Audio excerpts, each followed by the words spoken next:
Llegamos a la última semana de estudio de nuestro folleto sobre cómo estudiar la profecía bíblica y creo que hemos sido sorprendidos gratamente porque lo que hemos estudiado nos ha permitido, como ya nos lo dijo nuestro pastor Dani Perla a lo largo de este trimestre, ver el cuadro completo, ver esos elementos que están ahí. Pero hoy que vamos a comenzar a estudiar nuestra lección, la última de este folleto, de una vez quiero decirles, espero que ya tenga su nuevo folleto de estudio porque ya lo tenemos por acá para prepararnos y pastor, va a estar fascinante. El Muy Éxodo, bueno. sí, va a estar bueno. El Éxodo de Egipto escrito por Giri Moscala. Pastor, para comenzar a introducirnos con esto, ¿qué podemos esperar de lo que vamos a estudiar ya a partir de la próxima semana? Bueno, realmente creo que es extraordinario cuando podemos concentrarnos en un libro de la Biblia y siendo que hemos estudiado los principios generales, globales de la profecía bíblica, sabemos que estas historias son historias que nos anuncian lo que va a suceder. El pueblo de Dios también está esperando un gran éxodo, pero Amén. no hacia otro lugar en esta tierra, sino hacia la patria celestial. Y habrán cosas muy portentosas que van a estar sucediendo, así que vale la pena que usted se aliste, ya consiga su lección, estudie, recuerde, y queremos enfatizar eso, hermano Gerson, lo nuestro es un comentario. Correcto. Es un comentario, si podemos llamarle bíblico, es un comentario de la Biblia que estamos estudiando para reforzar, pero usted personalmente tiene que leer, Dios tiene que hablarle, usted tiene que orar, usted tiene que digerir cada palabra, leer el texto bíblico especialmente, porque al final lo que aquí se pretende es estudiar la palabra de Dios. Amén, así es, de eso se trata. Y esta semana vamos a hablar sobre las imágenes del fin y vamos a comenzar mucho tiempo antes del fin con un profeta renuente, el profeta Jonás. Y vamos a ver qué nos dice a nosotros que estamos más cerca de la segunda venida de Jesús. Así que vamos a orar pidiendo la dirección de Dios. Padre, te damos gracias por todo lo que hemos aprendido y todavía nos falta que aprender de tu palabra. Esta semana rogamos tu bendición para poder extraer las lecciones que necesitamos para vivir en los últimos días. Especialmente te rogamos por este día que nos prepares nuestros oídos espirituales para escuchar tu voz.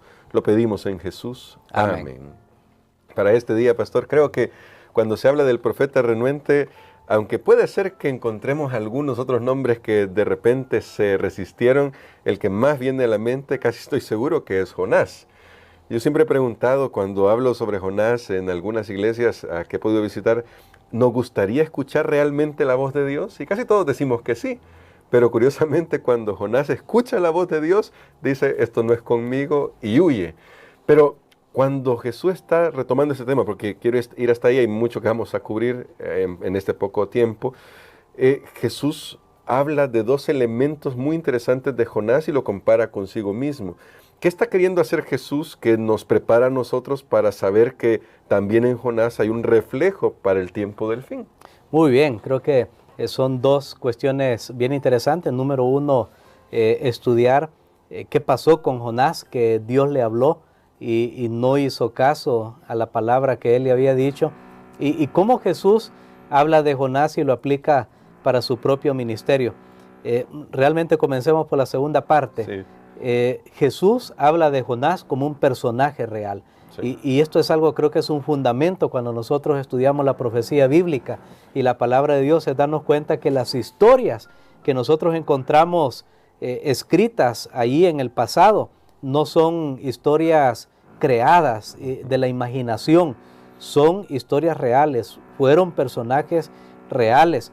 Y aunque nos parezcan a veces sus historias muy increíbles, deben ser tomadas en cuenta que fueron acontecimientos que sucedieron, como en el caso de Jonás.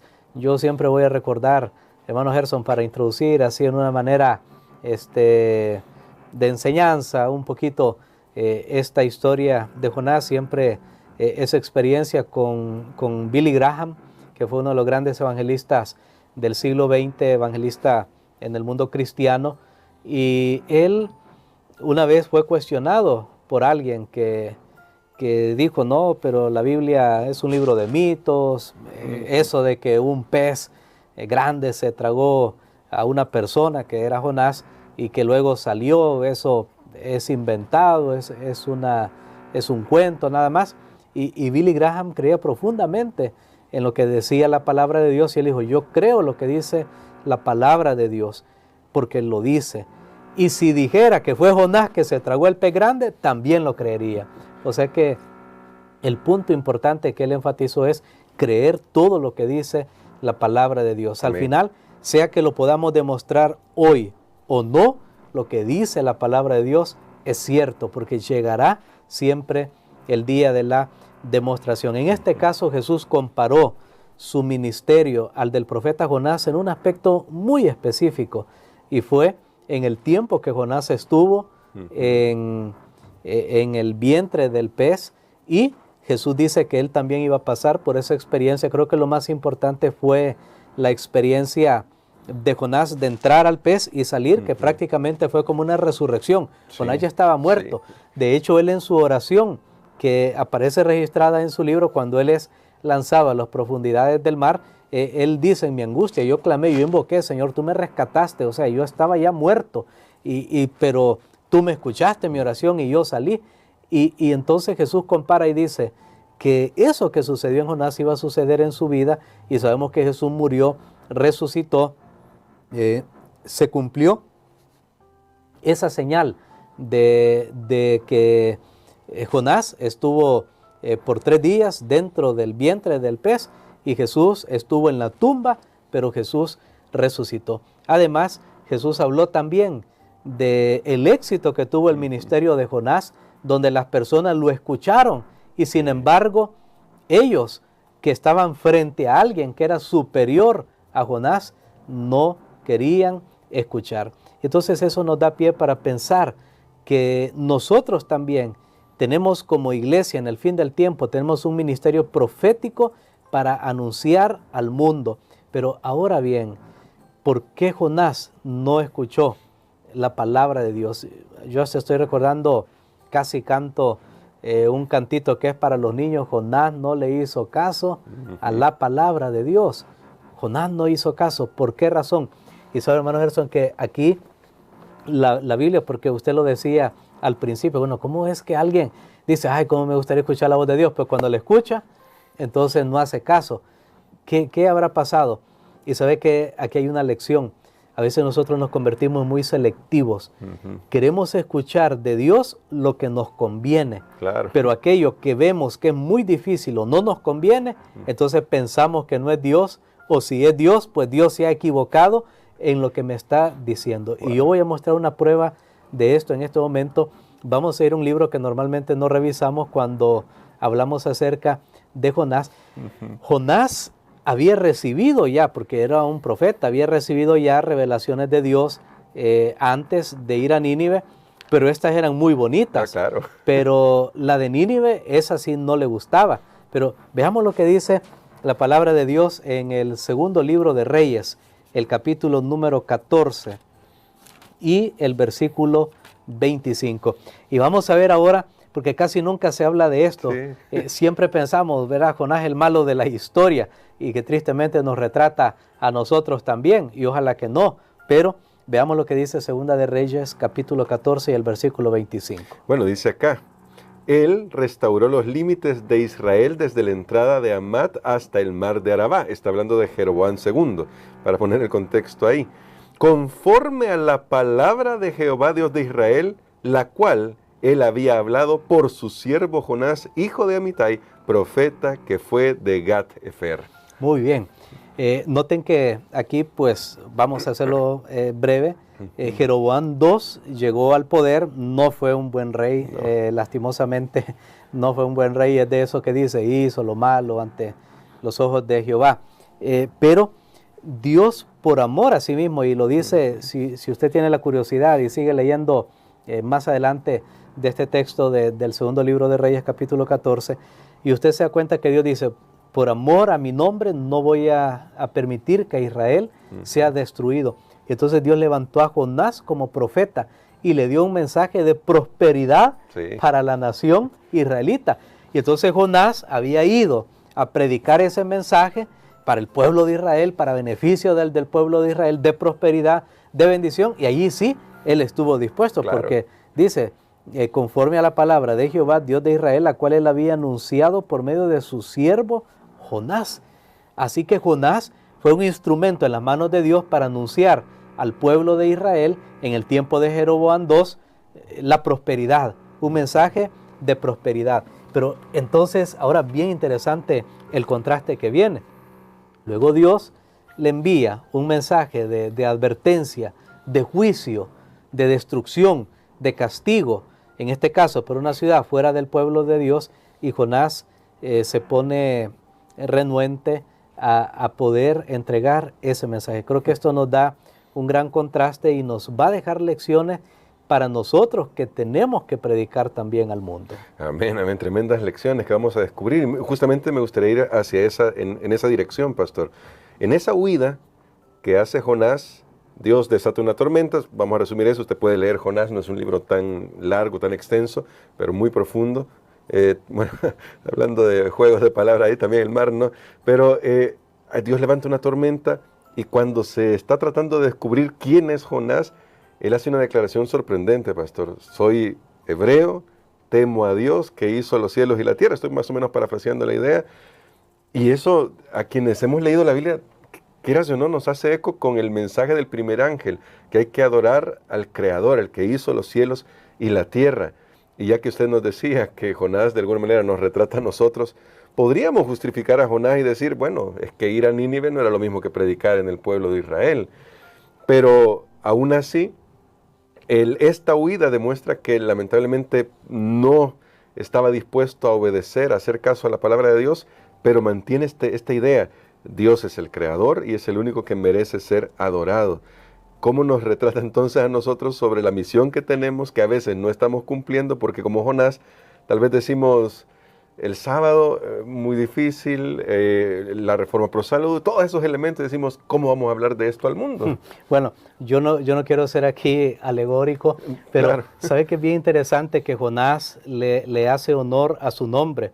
El nombre Jonás significa paloma y Jonás huye. Sí. Así que, irónicamente, pues él hace honor, vive lo que su nombre significa, porque él huye de la comisión que Dios le había dado, aunque él era un israelita, él era un conocedor de Jehová, del Dios creador de los cielos y de la tierra, y precisamente Jonás conocía bien a Dios, y lo vemos más adelante en el libro, lo conocía muy bien, sí. y sabía que cuando él se presentó, que esa característica de que Dios es el creador, es lo que distingue realmente al Dios verdadero, y él tuvo que anunciar eso, aunque en una manera no grata para él, porque él no estaba dispuesto para anunciar eso, sino que lo tuvo que hacer prácticamente en una manera forzosa, pues el capitán de la nave lo despierta cuando se desata una gran tormenta a causa de que Dios estaba involucrado para traer de regreso al profeta a la misión que él le había encomendado. Ahora, cuando vamos al libro de Apocalipsis, el capítulo 14 nos dice, vi volar, y el versículo 6, vi volar por en medio del cielo a otro ángel.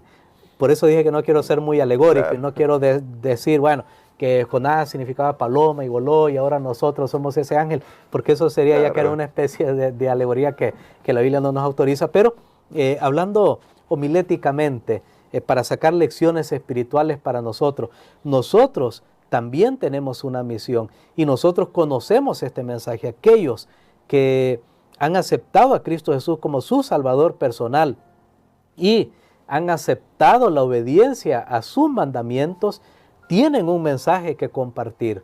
Y por eso la Biblia los presenta como un grupo de personas volando por en medio del cielo para dar a toda nación, tribu, lengua y pueblo un mensaje. Porque curiosamente, en esa embarcación donde Jonás se encontraba huyendo hacia Tarsis, iban personas de muchas sí.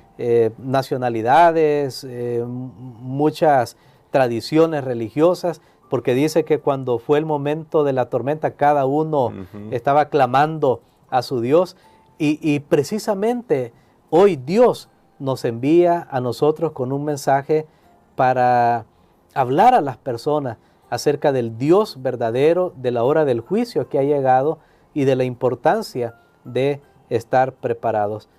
Tristemente en esta historia descubrimos que el que menos estaba dispuesto, lastimosamente, era aquel que decía que conocía al Dios creador de los cielos y de la tierra. Bueno, y eso debería hacernos preguntar a nosotros mismos, cada uno reflexionando, ¿cuánto de Jonás hay en nosotros? Pero eso me lleva a una pregunta final, pastor. ¿Qué podemos hacer para superar esa actitud y en lugar de vernos forzados en algún momento de la vida a testificar, hacerlo cumpliendo el mandato de Jesús?